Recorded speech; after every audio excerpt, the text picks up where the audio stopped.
Hello दोस्तों, welcome back. दोस्तों, ये आज का ये जो वीडियो है वो हम अर्थमेटिक मीन को जो डिफरेंट डिफरेंट केसेस होते हैं उस चीज़ को निकालना सीखेंगे आज के इस वीडियो में। ठीक है, डिफरेंट डिफरेंट केसेस का मतलब कि कई बार जो भी होता है, जो मीन होता है ना, अर्थमेटिक मीन के जो भी क्वेश्चंस होते हैं वो कई बार घुमा फिरा करके पूछ लिए जाते हैं। ठीक है, तो ये आज का जो वीडियो है वो एकदम लास्ट है अर्थमेटिक मीन को निकालने का। इससे पहले की वीडियोज़ में हम लोगों ने जितने भी वेज होते हैं, जितने भी टाइप्स होते हैं अर्थमेटिक मीन को निकालने के, चाहे वो वेटेड अर्थमेटिक मीन हो, गलत वैल्यू पुट कर दी गई हो, ठीक है, या फिर वेटेड अर्थमेटिक मीन हो, ग्रुप्ड या कंबाइंड मीन हो, इन सारे टॉपिक्स को हम लोगों ने ऑलरेडी अपने पिछले लास्ट वीडियोस में डिस्कस करके रखा हुआ है। ठीक है, तो इनका सबका लिंक डिस्क्रिप्शन बॉक्स में मिल जाएगा, आप लोग चेक कर लीजिएगा जा करके। आज की इस वीडियो में हम लोग वेरियस केसेस को पढ़ेंगे। वेरियस मतलब कि बहुत सारे ऐसे ऐसे केसेस दे दिए जाते हैं क्वेश्चन को क्रिटिकल और कॉम्प्लिकेटेड बनाने के लिए, तो उससे हमको एकदम परेशान नहीं होना है। जस्ट सिंपल सा जो भी है सारी चीज़ों को थोड़े से स्टेप्स आप अगर ध्यान रखोगे ना, यहाँ पर जो भी मैं आपको चीज़ें बताने जा रहा हूँ, तो उससे जो भी है जो होते हैं ना कि कुछ कुछ क्वेश्चन देख करके एकदम से परेशान से हो जाते हैं, तो ऐसा नहीं है करना है। ठीक है, जो भी हमारे पास में सिचुएशंस आएंगी उसको परेशान नहीं होना है, बस कुछ एक केसेस हैं यहाँ पर आपको थोड़े से देख लेना है। ठीक है, ये लास्ट वीडियो, इसके बाद में हम लोग मीडियन की बात करेंगे। तो यहाँ पर देखिए, यहाँ पर हम लोग क्या करते हैं, एक सीरीज है इंक्लूसिव करके, इंक्लूसिव। ठीक है, यहाँ पर इसको सही से प्रोनाउंसिएशन करिएगा इसका कि क्या होता है। सो यहाँ पर देखिए, इसका प्रोनाउंसिएट करिएगा इसको जो भी है। सो यहाँ पर जो भी इस तरीके की सीरीज है ना, देखिए अभी तक हम लोगों ने जो भी इंटरवल्स देखे थे वो किस तरीके से देखे थे, 0 से 10, 10 से 20।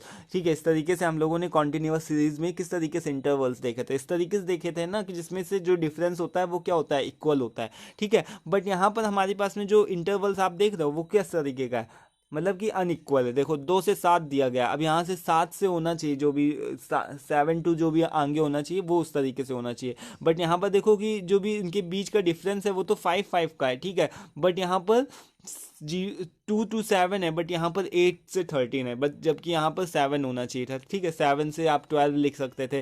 ठीक है, तो इस तरीके से हो सकता था, बट यहाँ पर जो भी है कुछ इंटरवल्स का जो भी है थोड़ा सा इशू है। और इंटरवल्स देखते ही हमारे मन में क्या आता है कि अरे ये तो क्वेश्चन गलत हो सकता है, या फिर इस क्वेश्चन को कुछ अलग तरीके से सॉल्व किया जा सकता है, बट ऐसा कुछ भी नहीं है। बस आपको जो भी है इंटरवल्स को देखना है, इंटरवल्स को देख करके जो भी अपनी फ्रीक्वेंसी उसको देखना है। आपको मिड वैल्यू जैसे आप नॉर्मल तरीके से निकालते हो उसको अलग अलग तरीके से वैसे ही निकालना है। ठीक है, बस जो आपकी नॉर्मल जो भी वैल्यू आती है उसमें हम क्या आती है, 10 20 30 इस तरीके से आ जाती है। बट यहाँ पर हमारे पास में जो भी मिड वैल्यू होगी वो थोड़ी सी डिफरेंट डिफरेंट आएगी, क्योंकि हमको सबको प्लस करना है और सबको 2 से डिवाइड करना है। ठीक है, इसको प्लस करना है, उसको 2 से डिवाइड करना है, तो इस तरीके से हमारे पास में मिड वैल्यू आ जाएगी। ठीक है, और इसी तरीके से हमारे पास में एफ एक्स आ जाएगा। एफ एक्स आ जाएगा तो हम नॉर्मल उसको फॉर्मूले में अप्लाई करके जस्ट सॉल्व कर सकते हैं। ठीक है, अब देखिए यहाँ पर हमारे पास में एक दूसरा हमारे पास में केस बनता है, वो है अनइक्वल क्लास। अनइक्वल क्लास का मतलब आप समझ जाओ कि कुछ आपको जो भी इंटरवल्स दिए रहे होंगे वो कुछ इस तरीके से दे रखे होंगे, जैसे 0 से 2।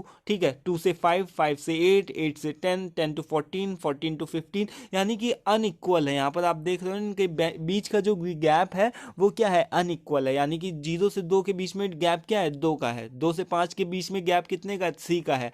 5 to 8 के बीच में गैप कितना है, 3 का है। फिर 8 से 10 के बीच में फिर जो भी गैप है वो 2 का आ गया। इस तरीके से जो भी एक गैप है वो बिल्कुल भी इक्वल नहीं है। ठीक है, तो इस केस में भी अब हम क्या करेंगे। ठीक है, तो इस केस में हमको क्या करना है, सबसे पहले जो इनके बीच का जो भी गैप है उसको सबको देख लेना है। सबसे पहले हमारा क्या क्या होता है कि इस तरीके से अनइक्वल जब भी हमारे पास में गैप होता है तो सबसे पहले जितने भी गैप्स होते हैं ना उनको देख लेना। अब उसमें से हमको क्या करना है, हाईएस्ट वन को चुनना है। यहाँ पर हाईएस्ट कितना है, 5 है।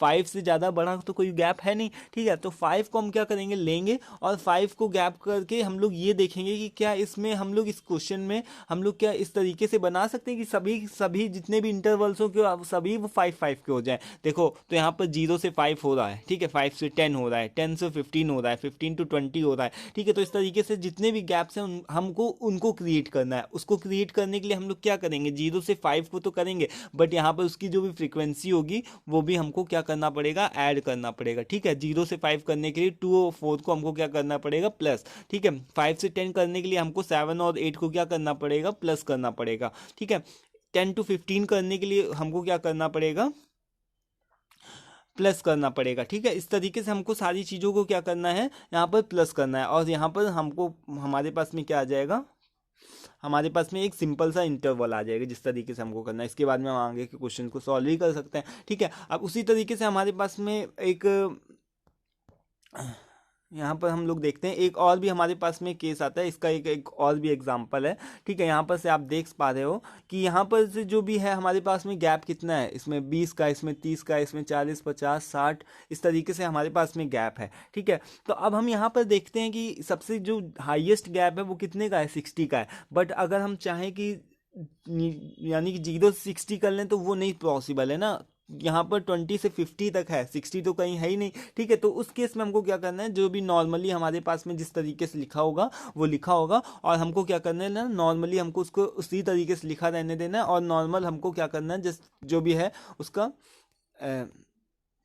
फ्रिक्वेंसीज निकाल लेनी है, मिड वैल्यू जैसे भी हम निकालते हैं वैसे ही निकालना है। ठीक है, सबको प्लस करते जाना है, प्लस करते करते सबको क्या करना है, 2 से डिवाइड करना है। मिड वैल्यू निकाल लोगे, एफएम निकाल लोगे, उसके बाद में इसको फॉर्मूले में अप्लाई कर देना। अब आपको उस केस में आपको बिल्कुल भी कुछ भी छूना नहीं है। ठीक है, अब इसका बेनिफिट ये होगा कि यहाँ पर आपको आई, इस क्वेश्चन को आप आई से भी सॉल्व कर सकते हो, बट इस क्वेश्चन को आप आई निकाल करके सॉल्व नहीं कर पाओगे। ठीक है, क्यों? क्योंकि यहाँ पर जो भी केसेस हैं, जो भी इंटरवल्स के बीच में जो गैप है वो अलग अलग है। ठीक है, आई तो आपको पता है ना क्या होता है, कि जो भी इंटरवल्स में गैप होता है कर लोगे इसको में भी आई निकाल करके भी कर सकते हो, बट थोड़ा सा उसमें लंबा केस चला जाएगा। ठीक है, तो आई होप कि कुछ लोग को समझ में आ रहा हो, कुछ लोगों को नहीं समझ में आ रहा होगा, बट यहाँ पर मैं क्या करूँ, थोड़ा सा हाई कॉम्प्लिकेटेड चीज़ें। ठीक है, बट आपको अगर सारी आपने जो भी वीडियोज़ हैं सही से देखे होंगे तो आपको आई एम श्योर कि आपको सारी चीज़ें क्लियरली समझ में आ रही होंगी। ठीक है, सो यहाँ पर ओपन एंडेड क्लासेस में अगर हम बात करें तो ओपन एंडेड क्लासेस में कुछ इस तरीके से आपके पास में कभी क्वेश्चन का केस दे सकता है कि बिलो 20 करके या 80 के अबव करके, इस तरीके से आपको क्वेश्चन में देखने को मिल सकता है। ठीक है, तो बिलो 20, जब भी बिलो की बात आती है तो क्या करते हैं, वहाँ पर 0 to 20 कर देते हैं। ठीक है, और जब भी 80 के ऊपर अबव की बात आती है तो हमको क्या करना है, हमको क्लासेस के बीच में गैप को देखना है, जो भी इंटरवल्स हैं उनके बीच में गैप को देखना है। 20 का गैप चल रहा है तो हमको भी 80 से क्या कर देना है, 20 को प्लस कर देना, तो 80 से हमारा 100 हो जाएगा। इस तरीके से हमारा नॉर्मल क्वेश्चन बन जाएगा। ठीक है, उस केस में आपको घबराना नहीं है, ये इस वजह से ही वीडियो बनाया गया है। ठीक है, और एक और भी आपको चीज़ दिखा देता हूँ। यहाँ पर एक क्वेश्चन है मेरे पास में कि calculation of arithmetic mean in mid value series. अब मिड वैल्यू सीरीज में आपको क्या करना रहता है, मतलब कि एक आपके पास में कुछ इस तरीके का केस दिया रहा होगा। ठीक है, मिड वैल्यू सबसे पहले जब हमारे पास में इंटरवल्स होते हैं, ठीक है, तो हम क्या करते हैं, मिड वैल्यू को निकालते हैं। तो हमारे पास में पहले ही क्वेश्चन में मिड वैल्यू दे रखी हुई है। ठीक है, तो अब हम क्या करेंगे, अब हम तो कुछ करेंगे नहीं ना, इस तरीके से जो भी क्वेश्चन वाले ने क्वेश्चन को देने वाले ने हमारा काम को क्या कर दिया, और भी आसान कर दिया। पहले से हमको मिड वैल्यू दे रखा हुआ है और फ्रीक्वेंसीज दे रखी हुई है, हम लोग नॉर्मली क्या करेंगे, जस्ट क्वेश्चन को सॉल्व कर लेंगे। ठीक है, इस तरीके से हमारे को जो भी क्वेश्चन होगा उसको हम सॉल्व कर सकते हैं। ठीक है, चाहे आप उसको किसी भी तरीके से करो, यहाँ पर स्टेप डेरिवेशन मेथड को अप्लाई किया गया है। ठीक है, उस तरीके से आप इसको सॉल्व कर सकते हो, तो जिस भी तरीके से आपको सॉल्व करना हो वो आप कर सकते हो। ठीक है, तो आज की वीडियो में फिलहाल दोस्तों इतना ही रखते हैं। नेक्स्ट वीडियो हम लोग मीडियन को निकालना सीखेंगे, मीडियन को किस तरीके से निकाला जाता है, क्या होता है, इसका जो भी थोड़ा सा बेसिक है उसको सीखेंगे। ठीक है, तो आज की वीडियो में फिलहाल इतना ही रखते हैं। वीडियो पसंद आती है तो उसको लाइक ज़रूर कर दीजिएगा। Till then take care, thank you and bye.